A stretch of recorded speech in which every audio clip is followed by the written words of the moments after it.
The Prime Minister Narendra Modi has made 3 visits within the first 100 days of him being in office. That's Japan, Bhutan and Nepal. And of course the showstopper was in the United States at the Madison Square Garden. And the External Affairs Minister as well, Sushma Swaraj, has made many visits to places in the extended neighborhood around India. So I have to ask the question, is this expansion of relations with neighbors around India a method being used to counter China? Well, we have to distinguish between the government and the party. Because certainly the party is the forum through which the government has come, but when the government is formed, the government of India is for every Indian. It's not only for those who voted for the BJP. Yep. It's for every Indian. And the Prime Minister of India therefore stands for India and every Indian. So there's a big difference. And therefore, in this fine line, the party can take an independent position if it so desires. The government would take a national decision for the country. That's A. 2 is when the Prime Minister travels also, as he would, to Australia, G20 and even the engagements beyond.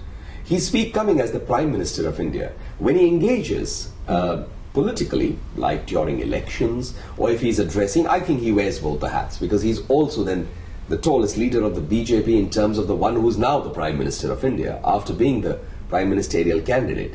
So we always need to bear this as a background in mind.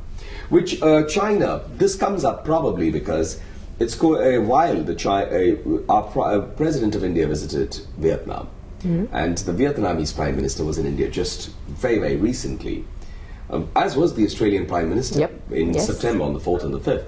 So therefore people tend to, and it's not unexpected, that with India and China seen as, well, the most population-rich countries in the world, the largest and the second largest, and being neighbors, and in Asia, seen as, India is an expanding economy, China is a very, very dominant economy. So therefore, people would tend to look at it from the China-India prism and look at it competitively. Now, across the spectrum, I think there are elements of competition between countries. We could be all looking at our products, our services, reaching a common market. But there's also cooperation. And I think that's important. You need to build on it, and competitive can be a healthy competitive spirit, not exactly one of adversarial nature. So I think that's the kind of view that the world benefits from.